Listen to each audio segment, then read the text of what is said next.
ছাত্র যুবক একজোট, গ্রাম পাড়ায় একজোট, ইনকলাব জিন্দাবাদ, ইনকলাব জিন্দাবাদ। ইন্ডিয়া ব্লকের বামফ্রন্ট মনোনীত সিপিআই প্রার্থী কমরেড রাজেন্দ্র রিয়াংকে বিপুল ভোটে জয়ী করুন। ইন্ডিয়া ব্লকের বামফ্রন্ট মনোনীত সিপিআই প্রার্থী কমরেড রাজেন্দ্র রিয়াংকে বিপুল ভোটে জয়ী করুন। কমরেড রাজেন্দ্র রিয়াংকে কাছে হাজির করার জন্য বিপুল ভোটে জয়ী করুন। ভোট দিন, বাস দিন।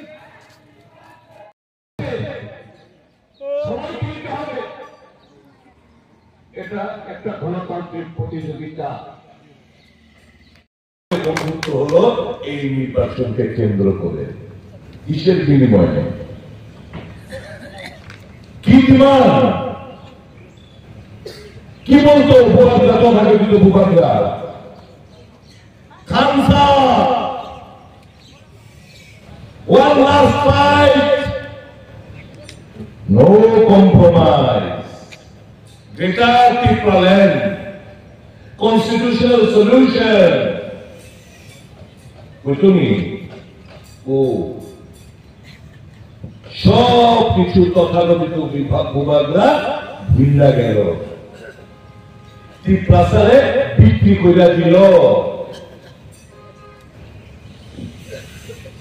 তো কেন্দ্রিক ছিল, আপনারা গত নির্বাচনে জিতাইছিলেন। সে ত্রিপুরী কমিউনিটি, রেবতী মোহন ত্রিপুরা, আজকের দিনেও সে মেম্বার অফ পার্লামেন্ট।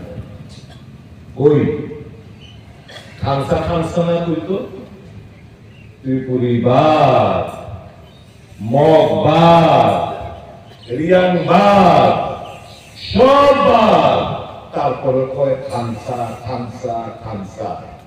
এই খানসা খানসা কইয়া আর বাঙালি যারা আছে তাদেরকে তো সে বরাবর ঘৃণা করত। এই খানসা খানসা কইয়া সে সব ত্রিপ্রাসার জনগোষ্ঠী সবকিছু বিক্রি করে দিল, অর্থের কাছে নতজান হয়ে গেল।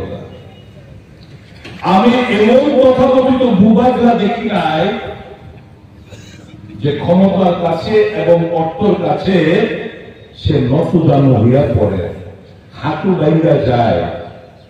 এমন ভূভাগরা ত্রিপুরা রাজ্যে এর আগে কখনো জন্মগ্রহণ করে নাই। বর্তমান রাষ্ট্রীয় পরিস্থিতিতে একটা কঠিনতম দায়িত্ব, পবিত্র দায়িত্ব, কিভাবে এটা এসে পড়েছে আপনারা শুনেছেন। আমি সেই কথাগুলো পুনরাবৃত্তি করব না। আমি শুধু কেন আমাদের এই ইন্ডিয়া ব্লক, ইন্ডিয়া মঞ্চ তৈরি করতে হলো, এই ত্রিপুরাজ্যের মানুষ আমরা একটা সময়তে কংগ্রেস এবং সিপিআইএম এর মধ্যে পঞ্চায়েত থেকে লোকসভা আমাদের আমরা প্রতিদ্বন্দ্বিতা করতাম, লড়াই আমরা করতাম। কি পরিস্থিতিতে শুধু আজকে ত্রিপুরাজ্যে না,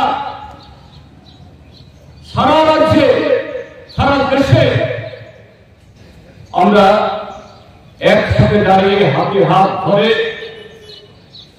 এই বিজেপিকে পরাস্ত করার জন্য এই কঠিনতম এবং মূল্যবান সিদ্ধান্ত নিতে বাধ্য হয়েছি।